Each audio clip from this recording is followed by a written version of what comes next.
Hello বন্ধুরা, welcome to আরকে sports. আশা করি তোমরা সবাই সুস্থ ও ভালো আছো। তো এই ভিডিওতে কিছু গুরুত্বপূর্ণ আপডেটস রয়েছে যেগুলো এক এক করে এই ভিডিওতে শেয়ার করব।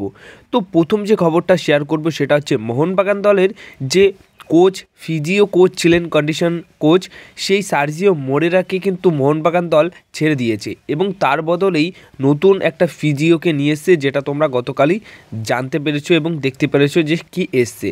তো সার্জিও মোরেরা কিন্তু মোহনবাগান দল ছেড়ে দিয়েছে। এবার নেক্সট আপডেটটা যেটা রয়েছে সেটা হচ্ছে মোহনবাগান দলের অন্যতম সেরা একজন ফুটবলার, সর্বকালের সেরা একজন ফুটবলার এটুকু বলতে পারি আইএসএলের ক্ষেত্রে। আইএসএলের আগে নয়, কিন্তু আইএসএলে যখন মোহনবাগান এন্ট্রি করলো তখন হুগো বুমোস অবশ্যই মোহনবাগান দলের অন্যতম একজন সেরা প্লেয়ার। তো সেই হুগো বুমোস তিনি কি থাকছেন বা থাকছেন না, এটা নিয়ে কিন্তু অনেকের প্রশ্ন এখনও রয়েছে। তো তোমাদেরকে বলে দিই যে হুগো বুমোস কিন্তু মোহনবাগান দলের অন্যতম একটা সেরা অস্ত্র, ঠিক আছে, সেরা একটা অস্ত্র। এই মোহনবাগান দলের যে হুগো বুমোস, সেই হুগো বুমোস কিন্তু এই মরশুমে মোহনবাগান দল ছাড়ছে না। হ্যাঁ, এদিক ওদিক রিউমার পাওয়া গেলেও এক অংশ ছাড়তে চাইলেও আর এক অংশ ছাড়তে না চাইলেও মোটামুটি এখন যেটুকু খবর পেয়েছি হুগো বুমোস মোহনবাগান দলেই থাকছেন এবং মোহনবাগান দলের হয়েই তিনি এই মরশুমে খেলবেন। এছাড়া হায়দ্রাবাদ এফসি ম্যাচেই তোমরা এই হুগো বুমোসকে খেলতে দেখতে পারবে এবং হায়দ্রাবাদ এফসি ম্যাচে কিন্তু হুগো বুমোসকে তোমরা একদমই অন্যরকম ভূমিকায় দেখতে পারবে, অন্য রকম একটা রোলে তাকে তোমরা দেখতে পারবে। তো এটাই বলার ছিল। এর পাশাপাশি যে বিষয়টা শেয়ার করব, হায়দ্রাবাদ এফসির ম্যাচ নিয়ে কিন্তু হুগো বুমোস একটা বড় বার্তা দিয়েছেন। সেটা হচ্ছে হায়দ্রাবাদ দলটি বেশ কিছু প্রতিভাবান ভারতীয় ফুটবলারদের নিয়ে যথেষ্ট লড়াই করছে।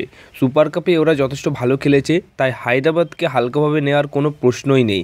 মানে হায়দ্রাবাদ এফসি দলকে কোনোরকমভাবে তিনি কিন্তু হালকাভাবে নিচ্ছেন না। হায়দ্রাবাদ এফসি দল যারা খেলছে তারা কিন্তু সত্যি খুব ভালো খেলছে, তাই তাদের এগেনস্টে ভালো খেলাটাই প্রত্যেক কটা দলের কিন্তু একটা টার্গেট থাকা উচিত। কারণ তাদের একমাত্র একজন বিদেশি প্লেয়ার রয়েছে, তিনি কিন্তু মাঝমাঠটা যথেষ্ট ভালো খেলে থাকেন। তাই মাঝমাঠে অত বেশি ভালো হয়তো অন্যান্য প্লেয়ার নাও খেলতে পারে অপোনেন্টের, কারণ মাঝমাঠে রয়েছে জাও ভিক্টর, সব সময় সব বলের জন্য তিনি তৈরি থাকেন। তাই হুগো বুমোস কিন্তু হায়দ্রাবাদ এফসি দলকে কোনোরকমভাবে সমীহ করছে না এবং হুগো বুমোসকে তোমরা কিন্তু হায়দ্রাবাদ এফসি ম্যাচে দুর্দান্ত একটা রোলে, মানে নতুন হুগো বুমোসকে এবার দেখতে পারবে। তিনি আইএসএলে সেকেন্ড লিগ এবার দুর্দান্তভাবে খেলবে। এবার সবশেষে যে বিষয়টা শেয়ার করব সেটা হচ্ছে ইস্ট বেঙ্গল এফসি দলে আরও এক ব্রাইট ইনোভেটরে যোগ দিল। কেন এই কথা বলছি, কারণ গতকাল একটা বিষয় দেখা গেছে, একটা নিউজ পাওয়া গেছে, সেটা হচ্ছে ইস্ট বেঙ্গল এফসি দলের ট্রায়ালসে এসছে একজন বিদেশি প্লেয়ার। হ্যাঁ, 21 বছর বয়সী একজন বিদেশি প্লেয়ার এসে ট্রায়াল দিচ্ছে, ইস্টবেঙ্গল এফসি দলের সঙ্গে প্র্যাকটিস করছে। লাইবেরিয়ান উইঙ্গার পজিশনের প্লেয়ার, দুর্দান্ত একটা প্লেয়ার। ড্যারিয়াস পারোয়ার্ড পুরোপুরি হুবহু যদি আমি বলি তাহলে কিন্তু তিনি ব্রাইট ইনোভেটরের পুরোপুরি কপি। দুর্দান্ত, তার কিছু ভিডিও দেখলাম, দুর্দান্ত একটা প্লেয়ার। এই প্লেয়ারটি কিন্তু ইস্টবেঙ্গল এফসি দলের অনুশীলনে বা প্র্যাকটিসে ট্রায়াল দিচ্ছে বা প্র্যাকটিস করছে। তো এই প্লেয়ারটিকে কেন আনা হয়েছে সেটা নিয়ে জানা যায়নি, বাট হ্যাঁ, এটা হতে পারে যে AFC champions league tour কোয়ালিফিকেশনের ম্যাচগুলোতে East Bengal FC দল যেহেতু একাধিক বিদেশি প্লেয়ার সই করাতে পারবে এএফসি ম্যাচগুলোর জন্য, মানে 11টা ফরেন প্লেয়ারই তুমি খেলাতে পারবে, এরকম নিয়ম রয়েছে। তাই সেই অনুযায়ী হয়তো বিদেশি সংখ্যা বাড়িয়ে নিচ্ছে এখন থেকেই, যারা আর কি AFC champions league tour ম্যাচগুলোতে East Bengal FC দলের হয়ে খেলবে। তো লাইবেরিয়ান এই উইঙ্গারকে হয়তো তোমরা এএফসি চ্যাম্পিয়ন্স লিগ 2তে কোয়ালিফিকেশনের যে ম্যাচগুলো সেখানে ইস্টবেঙ্গল এফসি দলের হয়ে খেলতে দেখতে পারো।